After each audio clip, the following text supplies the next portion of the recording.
नमस्कार दोस्तों। आज हम अपने गृह गांव गनियारी के डगर में हैं और यहाँ सोयाबीन कटने के बाद खेत खाली हैं और उनकी सिंचाई का वक्त आ रहा है। लेकिन इस बार भयानक सूखा पड़ने के कारण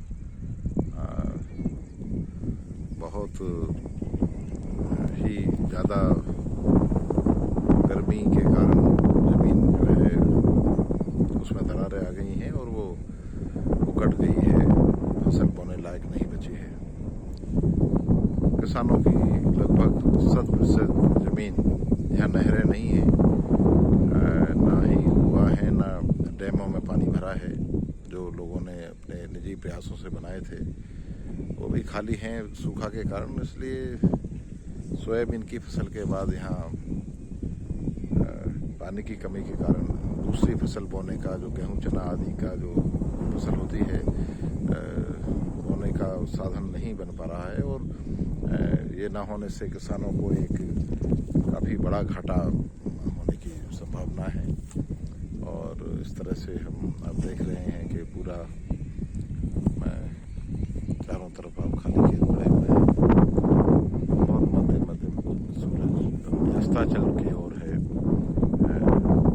अस्ताचल में कुछ ही देर में अस्ताचल की गलिया में सूरज डूब जाएगा और एक अद्भुत प्राकृतिक सौंदर्य तो अभावों में भी गांव में बनता है। और आप देख रहे हैं कि खेत खाली पड़े हुए हैं, आसमान नीला है, साफ है और पूरी तरह से बादलों से रहे थे, वर्षा का कोई नामो निशान नहीं। और इक्का दुक्का किसान अपने खेतों की केवल हकाई के लिए यहाँ मौजूद। और आप देखेंगे कि ये मध्य प्रदेश के अशोकनगर जिले के इस गनियारी कटरौदा गांव में खेत, सूखे हुए खेत, प्यासे खेत अपने लिए पानी की इच्छा के साथ विश्राम की स्थिति में हैं। किसानों ने यहाँ सोयाबीन की फसल काटकर, जो कि सूखाग्रस्त हो गई थी और उसमें भी घाटे की स्थिति बनी, काटकर यहाँ अपने खेतों को जोत कर डाल दिया है और बारिश का इंतज़ार है, जो कि बड़ा मुश्किल काम है। और पानी के सारे साधन सूखे हुए हैं, जो बोरवेल हैं वो भी सूखा के कारण नहीं चल पा रहे हैं, तालाब खाली पड़े हुए हैं और भयानक सूखा की स्थिति इस बार देश में जो बनी है, ख़ास तौर पर मध्य प्रदेश और उसमें भी अशोकनगर जिला इसका गंभीर रूप से शिकार हुआ है। सूखा की अति अनावृष्टि का बड़ा कठिन जीवन किसान का है। और दोस्तों, आप देखते हैं कि तमाम तरह के संघर्षों से जूझते हुए अपनी फसलों को बहुत कम दाम में बेचने के लिए मजबूर किसान,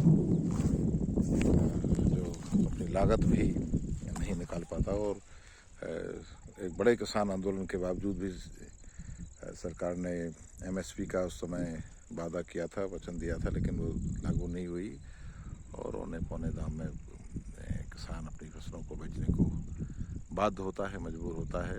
ये हमारे समय की, हमारे देश की सबसे बड़ी विडंबनाओं में से एक है। और किसान कर्ज की दलदल में लगातार डूबता जा रहा है और यहाँ तक स्थिति आती है कि हमारे देश भर में कर्ज में डूबकर लगभग 15,000 किसान हर वर्ष आत्महत्या कर लेते हैं, जो कि हमारे समय की सबसे शर्मनाक सच्चाई है। व्यवस्था को देखना चाहिए कि अन्नदाता के साथ ऐसा बर्ताव ना हो। देश को बनाने वाला, देश को आगे ले जाने वाला अन्नदाता ऐसी स्थितियों से गुजरे तो देश की समस्त राजनीति के लिए और सरकारों के लिए, देश की व्यवस्था के लिए, सिस्टम के लिए शर्मनाक है। अन्नदाता का शोषण और दमन रोका जाना चाहिए और उसके साथ न्याय हो।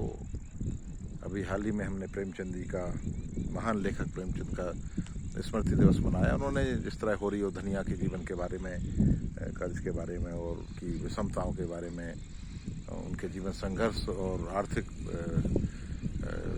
स्तर पर बहुत ही पीड़ा में जीने के बारे में जो लिखा है गोदान में, आज भी किसान उससे बहुत ज़्यादा आगे नहीं जा पाया है।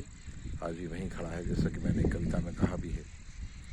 और ये सब आप देख रहे हैं, सूरज लगातार मध्यम होता हुआ और कुछ ही देर में अस्ताचल की स्थलैया में अस्त हो जाएगा।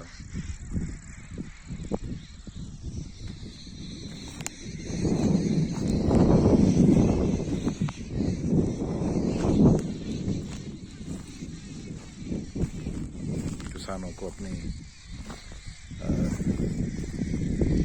भलाई के लिए, अपनी बेहतरी के लिए एकजुट होकर नामबंद होना होगा और अपने लिए संघर्ष करना होगा। आंदोलन ही किसका रास्ता है जिससे वो MSP लागू करवा सके हमारे देश में, और फसलों के उचित दाम जब उसको मिलेंगे, पानी के साधन नहरें सरकारें करेंगी और उसको सब्सिडी दी जाएगी, तभी कुछ उसके साथ हो सकता है। वरना देश की एक बड़ी आबादी, लगभग 70-80% जो किसान आबादी है, कृषक आबादी है, जो देश को अन्नदाता है और हमारी भारतीय अर्थव्यवस्था का एक बड़ा आधार है, ये उसके साथ न्याय